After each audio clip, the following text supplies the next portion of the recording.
آج موبائل کا دور ہے، انٹرنیٹ کا دور ہے. آج اگر سب سے زیادہ کوئی گناہ ہو رہا ہے تو نظروں کا گناہ ہو رہا ہے، نظروں کا زنا ہو رہا ہے، آنکھوں کا زنا ہو رہا ہے. اللہ کے نبی فرماتے ہیں العینان زناہما النظر، آنکھوں کا زنا غلط چیزوں کو دیکھنا ہے. والاذنان زناہما الاستماع، کانوں کا زنا غلط چیزوں کو، گندی باتوں کو سننا ہے. واللسان زناہ الکلام، زبان کا زنا غلط باتوں کو منہ سے نکالنا ہے. والید زناہ البطش، اور ہاتھ کا زنا غلط چیزوں کو ٹچ کرنا اور چھونا ہے. والرجل زناہ الخطا، اور پیر کا زنا غلط چیزوں کی طرف چل کے جانا ہے. والقلب یہوی ویتمنا، اور انسان کے دل میں غلط چیزوں کا خیال پیدا ہوتا ہے. والفرج یصدق ذلك او یکذبہ، اور اس کے بعد انسان کی شرمگاہ یا تو غلط کام کر ڈالتی ہے یا بچ جاتی ہے. تو نظر سے شروعات ہوتی ہے. اسی لیے اللہ تعالیٰ نے سب سے پہلے نظروں کی حفاظت کرنے کا حکم دیا. اس کے بعد صرف مردوں سے نہیں، عورتوں سے بھی کہا گیا وَقُلْ لِلْمُؤْمِنَاتِ يَغْضُضْنَ مِنْ أَبْصَارِهِنَّ وَيَحْفَظْنَ فُرُوجَهُنَّ. اے نبی آپ ایمان والی عورتوں سے کہہ دیجئے وہ اپنی نگاہوں کو نیچی رکھے اور اپنی شرمگاہ کی حفاظت کرے. اب عورت اپنی شرمگاہ کی حفاظت کیسے کرے گی؟ اس کے لیے ایک بہت ضروری چیز ہے عورت کا پردے میں رہنا، اور عورت کا اپنے حسن اور اپنی خوبصورتی کو چھپا کر کے رکھنا. اس لیے آگے اللہ نے فرمایا وَلَا يُبْدِينَ زِينَتَهُنَّ إِلَّا مَا ظَهَرَ مِنْهَا. اے ایمان والی عورتوں، تم اپنی زینت کو کسی غیر مرد کے سامنے ظاہر مت کرو. اب زینت کے اندر عورت کا چہرہ بھی آ گیا، عورت کا پورا بدن آ گیا، عورت کے زیورات آ گئے، عورت کے جسم کے نشیب و فراز آ گئے. عورت سر سے پیر تک زینت ہے، اور اللہ نے کہا تیری زینت تجھے غیر مردوں کے سامنے ظاہر نہیں کرنا ہے. اس کے بعد فرمایا وَلْيَضْرِبْنَ بِخُمُرِهِنَّ عَلَى جُيُوبِهِنَّ. اے مسلمان عورتوں، تمہیں اپنا دوپٹہ اپنے سینے پر رکھنا ہے، اپنے گریبان پہ رکھنا ہے. بھائی کے سامنے بھی، باپ کے سامنے بھی، سسر کے سامنے بھی، محرم رشتہ دار کے سامنے بھی، جب بھی تم رہو اپنے سر پہ دوپٹہ رکھو، اپنے سینے پر دوپٹہ رکھو. اللہ اکبر. قرآن کریم جیسی عظیم کتاب، اس میں اللہ تعالیٰ نے عورت کے دوپٹہ رکھنے کا طریقہ بتایا ہے. اس کا مطلب یہ ہوا کہ عورت کا دوپٹہ اور عورت کا پردہ یہ کوئی معمولی بات نہیں ہے، یہ اللہ کی نظر میں بہت بڑی بات ہے. اللہ نے قرآن میں اس کو بیان کیا ہے. میری پیاری ماں اور بہنوں، آج عورت کے سر سے دوپٹہ چھین لیا گیا ہے. آج مسلمان عورت کے سر سے اس کا دوپٹہ چھین لیا گیا ہے. آج مسلمان عورت پردے اور دوپٹے کو سے آزاد ہونا چاہتی ہے، اور دنیا یہی چاہتی ہے کہ عورت اس دوپٹے سے آزاد ہو جائے. مگر میں آپ سے کہنا چاہتا ہوں میری پیاری ماں و بہنوں، اگر آپ کو جنت میں جانا ہے، اگر آپ اللہ تعالیٰ کو خوش کرنا چاہتی ہیں، جنت میں جانا چاہتی ہیں، تو آپ اپنے پردے سے کبھی سمجھوتا نہ کریں، آپ اپنے دوپٹے سے کبھی سمجھوتا نہ کریں. جنت کی عورتوں کے بارے میں بھی اللہ کے نبی فرماتے کہ وہ دوپٹے والی ہوں گی، وہ حیا والی ہوں گی. حدیث کے الفاظ ہیں، اللہ کے نبی فرماتے ہیں لَوِ اطَّلَعْتِ إِلَىٰ أَهْلِ الدُّنْيَا لَمَلَأَتْ مَا بَيْنَهُمَا رِيحًا. اگر جنت کی عورتیں زمین کی طرف جھانک دیں، زمین کی طرف ایک نظر ڈال دیں، تو زمین اور آسمان کے درمیان کی جتنی فضا اور جتنا ماحول ہے سب خوشبو سے بھر جائے. یہ جنتی عورت کی خوشبو ایسی ہوگی، اگر وہ صرف زمین کی طرف جھانک دے، دنیا کی طرف جھانک دے، تو دنیا خوشبو سے بھر جائے گی. اور آگے اللہ کے نبی فرماتے وَلَنَسِيفُهَا عَلَى رَاسِهَا خَيْرٌ مِّنَ الدُّنْيَا وَمَا فِيهَا. جنت کی عورت کے سر پر جو دوپٹہ ہے، وہ دوپٹہ اتنا قیمتی ہے کہ دنیا کی ساری نعمتوں سے بڑھ کر کے وہ دوپٹہ ہے. اس کا مطلب یہ ہوا کہ جنت کے اندر جو حوریں ہوں گی، جو جنتی عورتیں ہوں گی، وہ بھی دوپٹہ اپنے سر پہ رکھنے والی ہوں گی، وہ بے حیا نہیں ہوں گی، وہ بے پردہ رہنے والی نہیں ہوں گی، وہ شرمیلی ہوں گی، وہ حیا والی ہوں گی۔ اس کے بعد اللہ تعالیٰ نے لسٹ بیان کی کہ کن کن رشتہ داروں سے عورت کو پردہ کرنے کی ضرورت نہیں ہے۔ فرمایا وَلَا يُبْدِينَ زِينَتَهُنَّ إِلَّا لِبُعُولَتِهِنَّ او آبائہن او آبائی بعولتہن، عورت کو اپنے باپ سے پردہ کرنے کی ضرورت نہیں ہے، اپنے شوہر سے پردہ کرنے کی ضرورت نہیں ہے، اپنے سسر سے پردہ کرنے کی ضرورت نہیں ہے، اپنی اولاد سے پردہ کرنے کی ضرورت نہیں ہے، اپنے سوتیلے بیٹوں سے پردہ کرنے کی ضرورت نہیں ہے، او اخوانہن، اپنے بھائیوں سے پردہ کرنے کی ضرورت نہیں ہے، او بنی اخوانہن، اپنے بھائی کے بیٹوں سے پردہ کرنے کی ضرورت نہیں ہے، او بنی اخواتہن، اپنی بہن کے بیٹوں سے یعنی اپنے بھانجوں سے پردہ کرنے کی ضرورت نہیں ہے، او نسائہن، عورت کو عورتوں سے پردہ کرنے کی ضرورت نہیں ہے، او ما ملکت ایمانہن، لونڈیوں سے اور گھر میں کام کرنے والی نوکرانیوں سے پردہ کرنے کی ضرورت نہیں ہے، او التابعین غیر اولی الاربۃ من الرجال، یا گھر میں کام کرنے والے بہت بوڑھے مرد جن کے اندر کوئی خواہش نہیں بچی ہے، ان بوڑھے مردوں سے بھی تمہیں پردہ کرنے کی ضرورت نہیں ہے، او الطفل الذین لم یظہروا علی عورات النساء، اور اتنے چھوٹے بچوں سے بھی پردہ کرنے کی ضرورت نہیں ہے جو ابھی مرد و عورت کی راز کی باتیں نہیں جانتے۔ اللہ نے کہا کہ بچے ایسے ہونے چاہیے جو عورت کی راز کی باتیں نہ جانتے ہوں۔ آج تو موبائل نے بچوں سے ان کا بچپن چھین لیا۔ 8-8 سال کے بچے، 9-9 سال کی بچیاں آج اپنی عمر سے آگے کی سوچ اور ذہنیت رکھتی ہے۔ میرے پیارے ساتھیوں، آج بچوں سے ان کا بچپن ہم نے موبائل دے کر کے چھین لیا ہے۔ اللہ فرما رہا ہے کہ اتنے چھوٹے بچے جو بھی عورتوں کی راز کی باتیں نہیں جانتے ہیں، ان سے پردہ کرنے کی ضرورت نہیں ہے۔ اس کا مطلب یہ نکلا اگر بچے بڑے ہو جائیں، سمجھدار ہو جائیں، اگرچہ ابھی بالغ نہیں ہوئے ہیں لیکن اگر وہ سمجھدار ہو چکے ہیں تو ان سے بھی پردہ کرنا چاہیے۔ اس کے بعد فرمایا وَلَا يَضْرِبْنَ بِأَرْجُلِهِنَّ لِيُعْلَمَ مَا يُخْفِينَ مِنْ زِينَتِهِنَّ، اے مسلمان عورتوں، جب تم زمین پہ چلا کرو تو اپنے پاؤں کو زور زور سے نہ مار کے چلا کرو، اس لیے کہ تمہارے پاؤں کے اندر جو پائل ہوتی ہے، جو تمہارے پیر کے اندر پازیب اور پائل ہوتی ہے، اس پائل کی آواز بھی غیر مردوں تک نہ جائے۔ تمہاری وہ زینت ہے، تمہارے پائل کی جھنکار بھی تمہاری زینت ہے، وہ زینت بھی غیر مردوں تک نہ جائے۔ او میری پیاری ماں بہنوں، یہ اللہ کا قرآن ہے، یہ میرے رب کا کلام ہے جو آپ کو پائل کی آواز بھی غیر مردوں تک لے جانے کی اجازت نہیں دیتا۔ جو اسلام ایک عورت کے پائل کی آواز کو غیر مردوں تک جانے کی اجازت نہیں دیتا، وہ اسلام اس بات کی کیسے اجازت دے دے گا کہ عورت سج کر کے، سور کر کے، کریم پاؤڈر لگا کر کے، لپسٹک لگا کر کے، اپنی آنکھوں پر مسکارا لگا کر کے، اپنے بالوں میں خوشبو لگا کر کے، اپنے آپ کو سجا کر کے اور سنوار کر کے وہ غیر مردوں کے سامنے نکلے۔ میری پیاری ماں بہنوں، اسلام نے یہ ساری تعلیمات اسی لیے تو دی ہے تاکہ سماج سے زناکاری ختم ہو جائے۔ زناکاری اور بدکاری کو روکنے کے لیے جب تک ہم ان تعلیمات پر عمل نہیں کریں گے تب تک سماج سے زناکاری اور بدکاری نہیں ختم ہو سکتی۔ قرآن کا 22واں پارہ اٹھائیے، 21ویں پارے کی آخری آیتیں اور 22ویں پارے کی شروعاتی آیتیں دیکھیے۔ حکم تو دیا جا رہا ہے نبی کی بیویوں کو، خطاب تو کیا جا رہا ہے نبی کی بیویوں کو، مگر ان کے ذریعے پوری امت کو کچھ پیغام دیا جا رہا ہے۔ یا ایھا النبی قل لأزواجک ان کنتن تردن الحیاۃ الدنیا وزینتها فتعالین امتعکن واسرحکن سراحا جمیلا۔ اے نبی، اپنی بیویوں سے کہہ دیجئے اگر تم کو دنیا چاہیے اور دنیا کی دولت چاہیے تو آ جاؤ، میں تم کو دنیا کی دولت دے دیتا ہوں، لیکن میں تم کو طلاق دے دیتا ہوں، میں تم کو چھوڑ دیتا ہوں۔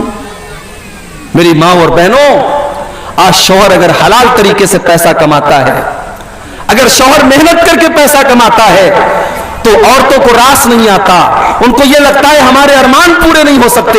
آج کتنی عورتیں ہیں جو شوہر کو مجبور کرتی ہیں کہ وہ ان کا شوق پورا کرنے کے لیے ناجائز راستے اپنائے، حرام راستے اپنائے، غلط طریقے اپنائے۔ نبی اکرم کی بیویاں جو اس امت کی مائیں ہیں، جب اللہ کے نبی کی بیویوں نے ایک مرتبہ اللہ کے نبی سے ڈیمانڈ کی کہ ہمارے خرچے بڑھنے چاہیے، ہماری آمدنی بڑھنی چاہیے، ہمیں پیسہ زیادہ ملنا چاہیے، مدینہ کی اور عورتیں بہت آرام سے رہتی ہیں، ہمیں بھی آرام سے رہنے کا حق ہے، جب انہوں نے اللہ کے نبی سے یہ مطالبہ کیا تب قرآن کی آیت نازل ہوئی، قرآن کی یہ آیت نازل ہوئی، اور اللہ نے اپنے نبی کے ذریعے اپنے نبی کی عورتوں کو یہ پیغام دلوایا کہ اگر تم کو دنیا چاہیے اور دنیا کی دولت چاہیے تو آؤ، میں تم کو دنیا کی دولت دے دیتا ہوں، مگر پھر تم کو نبی کے گھر میں رہنے کا ادھیکار نہیں۔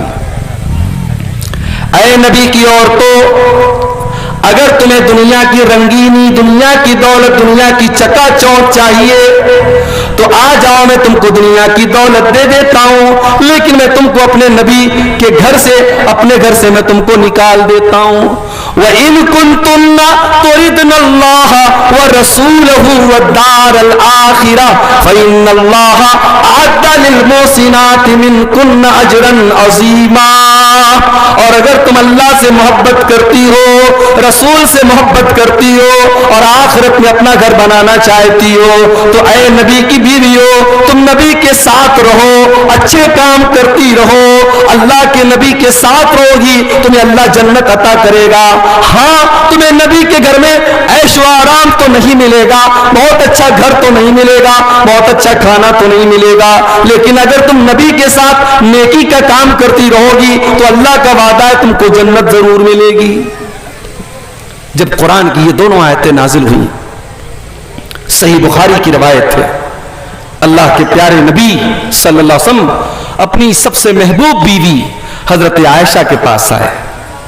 اے عائشہ، ایک بات تم سے کہنا چاہتا ہوں، کہیے اللہ کے نبی کیا بات ہے؟ اے عائشہ، جو بات میں کہنے جا رہا ہوں تم غور سے سننا اور کوئی جلد بازی میں فیصلہ نہ کرنا، اپنے ماں باپ سے مشورہ کرنے کے بعد تم مجھ کو جواب دینا۔ اے اللہ کے نبی کیا بات ہے؟ آپ اس طریقے سے کیوں کہہ رہے ہیں؟ آخر معاملہ کیا ہے؟ آپ نے قرآن کی یہی دونوں آیتیں پڑھ دی، آپ نے حضرت عائشہ سے پوچھا، اے عائشہ، اللہ تعالیٰ تم کو آپشن دے رہا ہے، تم کو چوائس دے رہا ہے، یا تو تم دنیا کی دولت لے کر کے اپنے نبی سے الگ ہو جاؤ یا دنیا کی تکلیفیں اٹھا کر کے تم نبی کے ساتھ رہو، کیا کرو گی عائشہ؟ تمہاری چوائس کیا ہے؟ میری پیاری ماں بہنوں، اما عائشہ نے کیا جواب دیا تھا؟ آج وہ جواب میری پیاری ماں بہنوں ہمارے اور آپ کے گال پہ تھپڑ ہے۔ آج ہم دنیا کے پیچھے مر رہے ہیں، دنیا کے لیے کھٹ رہے ہیں، دنیا کے لیے تڑپ رہے ہیں۔ آج ہماری مائیں بہنیں حضرت عائشہ کے اس جواب کو سن کر کے سوچے کہ آج ہم کہاں کھڑے ہیں۔ اما عائشہ فرماتی ہیں، اے اللہ کے نبی، افی ھذا استامر ابویا، اے اللہ کے نبی، کیا اس کے بارے میں مجھے اپنے ماں باپ سے مشورہ لینا پڑے گا؟ نہیں نہیں، اے اللہ کے نبی، مجھے اپنے ماں باپ سے مشورہ لینے کی ضرورت نہیں ہے۔ اے اللہ کے نبی، میرا جواب بالکل کلیئر ہے، میرا جواب بالکل واضح ہے، میں نے اللہ کو چن لیا، میں نے رسول کو چن لیا، میں نے جنت کو چن لیا، مجھے نہیں چاہیے دنیا کا عیش و آرام، مجھے نہیں چاہیے اچھا گھر بار، مجھے نہیں چاہیے اچھا کھانا، میں اللہ کو چنتی ہوں، میں رسول کو چنتی ہوں، میں جنت میں مکان کو چنتی ہوں۔ یہ جواب تھا حضرت عائشہ کا۔ اس کے بعد اب قرآن کا 21واں پارہ ختم ہو رہا ہے۔ یا نساء النبی من یات منکن بفاحشۃ مبینۃ یضاعف لها العذاب، اے نبی کی بیویوں، اگر تم نے کوئی بے حیائی کا کام کیا تو تم کو ڈبل سزا دی جائے گی۔ وَكَانَ ذَلِكَ عَلَى اللَّهِ يَسِيرًا، اور اللہ تعالیٰ کے لیے کوئی مشکل کام نہیں ہے۔ جس کا مقام جتنا بڑا ہوگا اس کے گناہ کی سزا بھی اتنی زیادہ ہوگی. غلط کام عام آدمی کرے تب بھی غلط ہے اور عالم دین کرے تب بھی غلط ہے, لیکن عالم دین اگر غلط کام کرے گا تو اللہ کی پکڑ زیادہ ہوگی کہ تم عالم تھے, تم تو جانتے تھے, تم نے یہ غلط کام کیوں کیا, اس کو اللہ کے زیادہ جواب دینا پڑے گا. اب یہاں سے قرآن کا 22واں پارہ شروع ہو رہا ہے, بڑے غور سے سنیے گا. سماج اور سوسائٹی کی اصلاح کیسے ہو سکتی ہے, اللہ نے طریقہ بتایا ہے قرآن کی آیتوں میں. وَمَن يَقْنُتْ مِنكُنَّ لِلَّهِ وَرَسُولِهِ وَتَعْمَلْ صَالِحًا, اور اے نبی کی عورتوں تم میں سے جو اللہ تعالیٰ کی فرما بردار ہوگی, جو رسول کی فرما بردار ہوگی. یہاں اللہ نے قنوت کا لفظ استعمال کیا ہے. قنوت جانتے ہیں, دعائے قنوت ہم لوگ پڑھتے ہیں وتر کی نماز میں. یہ مصیبت آنے پر ہم قنوت نازلہ پڑھتے ہیں. قنوت کا مطلب ہوتا ہے اللہ کی تابعداری کرنا, اللہ کی فرما برداری کرنا, اللہ کی پرماننٹ بات ماننا. تو یہاں قنوت کا لفظ استعمال کیا گیا ہے, یعنی اللہ تعالیٰ یہ کہہ رہا ہے کہ اے میرے نبی کی عورتوں, اگر تم اللہ اور اس کے رسول کی پرماننٹ فرما برداری کرو گی اور نیک عمل کرو گی تو ہم نے تمہارے لیے جنت کو تیار کر کے رکھا ہے. اس کے بعد فرمایا یا نساء النبی لستن کاحد من النساء, اے نبی کی عورتوں تم عام عورتوں کی طرح نہیں ہو. ان اتقیتن, اگر تم اللہ سے ڈرتی ہو, فلا تخضعن بالقول, تو تم اپنی آواز میں لچک پیدا نہ کرو. کسی غیر مرد کے ساتھ بات کرنے کے ٹائم تمہاری آواز میں لچک پیدا نہ ہو. موبائل پر آج ظاہر ہے ہر گھر میں موبائل ہے, لڑکیوں کے پاس بھی موبائل ہے, ماں کے پاس بھی موبائل ہے, بیٹی کے پاس بھی موبائل ہے. موبائل پر کبھی کسی انجان نمبر سے بھی کال آ سکتا ہے, کسی غیر مرد کا بھی کال آ سکتا ہے. اب ایک مسلمان عورت کیا موبائل استعمال نہ کرے؟ نہیں کرے گی, استعمال تو کر سکتی ہے, لیکن استعمال کرنے کا طریقہ کیا ہے قرآن کریم نے 1400 سال پہلے بتا دیا کہ ایک عورت اگر موبائل پر کسی غیر مرد سے بات کرے تو کیسے کرے. فرمایا تیری آواز میں لچک نہ ہو, تیرے انداز میں کشش نہ ہو, تیرے انداز میں سختی ہو, تو کڑک انداز میں بات کرے, تو کٹھورتا کے ساتھ بات کرے, تاکہ سامنے والے کو یہ نہ لگے کہ مجھے سگنل مل رہا ہے اور میری دال یہاں گل سکتی ہے, میرا مسئلہ یہاں حل ہو سکتا ہے. جب عورت کڑک انداز میں بات کرے گی سامنے والا سمجھ جائے گا یہاں میری دال گلنے والی نہیں ہے. عورت کی آواز کے اندر بھی ایک کشش ہوتی ہے. بہار میں بعض علاقوں میں نے سنا مردوں کے مجمع میں عورت تقریر کر رہی ہے, اللہ معاف کرے. مشاعرے ہوتے ہیں, شاعرات آتی ہیں, اور مجھے کہنے دیجئے جب شاعرات آتی ہیں مشاعروں میں تو ان کی شاعری سنی کم جاتی ہے اور دیکھی زیادہ جاتی ہے. ان کے لٹکے جھٹکے اور ان کی زلفیں اور ان کے چہرے کے جو نشیب و فراز ہوتے ہیں اس کو زیادہ دیکھا جاتا ہے, نوجوانوں کو بڑا مزہ آتا ہے. میرے بھائیوں, عورت کی آواز کے اندر بھی ایک کشش ہے, اور اسی لیے اللہ کہہ رہا ہے اپنے نبی کی بیویوں سے فلا تخضعن بالقول, تم غیر مردوں سے بات کرنے کے ٹائم اپنی آواز میں لچک پیدا نہ کرو. فیطمع الذی فی قلبہ مرض, سامنے والے کے دل میں اگر بیماری ہے, شہوت کی بیماری ہے, تو تمہارے بارے میں کہیں غلط خیال نہ اس کے دل میں آ جائے.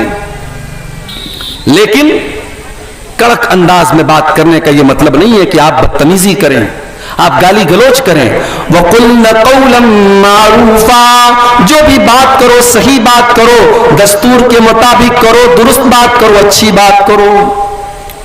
تو پہلے حکم دیا کہ تمہاری آواز میں لچک پیدا نہ ہو. اب اس کے بعد کہا جا رہا ہے وَقَرْنَ فِي بُيُوتِكُنَّ, اور اے نبی کی عورتوں تم اپنے گھروں کے اندر رہا کرو. لیجئے, ابھی تک تو یہ کہا جاتا تھا یہ تو مولانا لوگوں نے اپنے من سے بنا کے رکھا ہے، عورتوں کو قید کر کے رکھنا اور عورتوں کو چار دیواری کے اندر رکھنا، یہ مولویوں کا فتویٰ ہے، یہ اسلام سے اس کا کوئی تعلق نہیں ہے۔ میری ماں اور بہت بہنوں، یہ قرآن کی آیت ہے، قرآن کے 22ویں پارے کی آیت ہے۔ جاؤ خود اٹھا کر کے قرآن دیکھ لو، ترجمہ دیکھ لو، ٹرانسلیشن دیکھ لو، انواد دیکھ لو۔ اللہ کہہ رہا ہے کہ اے میرے نبی کی عورتوں، تمہارا کام گھر کو سنبھالنا ہے، یہ کوئی معمولی کام نہیں ہے۔ عورت یہ نہ سمجھے کہ میری ڈیوٹی کمزور ہے، میرا کام کمزور ہے۔ تجھے گھر کے اندر رہ کر کے ایک اچھی ماں بننا ہے، ایک اچھی بیٹی بننا ہے، ایک اچھی بیوی بننا ہے۔ ضروری نہیں ہے کہ عورت ہوائی جہاز میں ایئر ہوسٹس بن کر کے غیر مردوں کو لبھائے گی تب یہ کہلائے گی کہ ہاں اس نے بڑا کارنامہ انجام دیا۔ بڑے بڑے شاپنگ مال میں اور بڑی بڑی دکانوں میں عورت کو آدھے ادھورے کپڑے پہنا کر کے وہاں غیر مردوں کو آکرشت کرنے کا کام دیا جائے، تب عورت کو لگے کہ ہاں صاحب میں بڑے کام کی چیز ہوں۔ اسلام یہ کہتا ہے عورت گھر کے اندر رہ کر کے، پردے کے اندر رہ کر کے بھی بہت کچھ کر سکتی ہے۔ وَقَرْنَ فِي بُيُوتِكُنَّ، اپنے گھروں کے اندر جمی رہو۔ وَلَا تَبَرَّجْنَ تَبَرُّجَ الْجَاهِلِيَّةِ الْأُولَى، اور جب تم گھر سے نکلا کرو تو بن سنور کر کے، اپنے آپ کو ایکسپوز کر کے، نمایاں کر کے، سجا کر کے، سوار کر کے، ایسے کپڑے پہن کر جس کپڑے میں تمہاری خوبصورتی نظر آئے، ایسی بن کر کے تم نہ نکلا کرو۔ تبرج عربی میں برج کہتے ہیں، کسی قلعے کی ایسی عمارت کو جو دور سے نظر آئے اس کو عربی میں برج کہتے ہیں، اسی سے بنا ہے تبرج، یعنی عورت ایسی بن کر کے نہ نکلے کہ دور سے ہی پتہ چل جائے کہ ہاں عورت جا رہی ہے۔ آج تو حالات یہ ہیں ماشاءاللہ، لیڈیز کے پرفیوم الگ آ رہے ہیں، جینٹس کے پرفیوم الگ آ رہے ہیں۔ اب تو خوشبو بتا دیتی ہے کہ کوئی اس راہ سے ہو کر گیا ہے۔ میری ماں اور بہنوں، اسلام تو وہ دین ہے جو عورت کو خوشبو لگا کر کے غیر مردوں کی مجلس کے پاس سے گزرنے سے منع کرتا ہے۔ اللہ کے پیارے نبی فرماتے ہیں اَيُّمَا امْرَأَةٍ اسْتَعْطَرَتْ فَمَرَّتْ بِالْمَجْلِسِ، جو عورت خوشبو لگا کر کے غیر مردوں کی مجلس کے پاس سے گزرتی ہے، فَهِيَ كَذَا وَكَذَا، ایسی عورت بدچلن ہے، بے حیا ہے، زانیہ ہے، ایسی عورت کو اللہ کے نبی نے بدچلن قرار دیا ہے۔ آج افسوس کی بات ہے، مسلمان عورتیں ہیں، مجھے تو حیرت اس کے باپ پر ہوتی ہے، مجھے حیرت اس کے بھائی پر ہوتی ہے، مجھے حیرت اس کے بیٹے اور اس کے شوہر پر ہوتی ہے کہ وہ کیسے الاؤ کرتا ہے کہ اس کے گھر کی عورتیں ایسے کپڑے پہنے جیسے آج مسلمان لڑکیاں اور عورتیں پہن رہی ہیں۔ ایسا لباس ہے، پوری آستین نظر آ رہی ہے، پیٹھ نظر آ رہی ہے، عورت کا پورا جسم نظر آ رہا ہے، اتنا ٹائٹ کپڑا ہے کہ کپڑا پہننے کے باوجود ایسا لگ رہا ہے کہ عورت ننگی ہے۔ اور جب ہم اللہ کے نبی کی اس حدیث کو اپنے سامنے رکھتے ہیں تو ایسا لگتا ہے کہ اللہ کے پیارے نبی نے آج کے دور کے فیشن کو سامنے رکھ کر کے اس حدیث کو بیان کیا ہے اور اس بات کو بیان کیا ہے۔ صحیح مسلم کی روایت ہے، اللہ کے پیارے نبی فرماتے ہیں صنفان من اہل النار لم ارہما، دو قسم کے لوگ جہنم میں جائیں گے اور میں نے ابھی ان کو نہیں دیکھا، یعنی قیامت کے پہلے وہ لوگ آئیں گے۔ نمبر 1، قوم ماہم سیات کاذناب البقر یضربون بها الناس، کچھ ایسے لوگ آئیں گے جن کے ہاتھ میں گائے کی دم کی طرح کوڑا ہوگا اور وہ کوڑے سے لوگوں کو ماریں گے۔ اب یہاں کوڑے کا مطلب کوڑا بھی ہو سکتا ہے اور یہاں کوڑے کا مطلب یہ بھی ہو سکتا ہے کہ ان کے ہاتھ میں پاور ہوگا، ان کے ہاتھ میں طاقت ہوگی اور وہ طاقت کا غلط استعمال کریں گے۔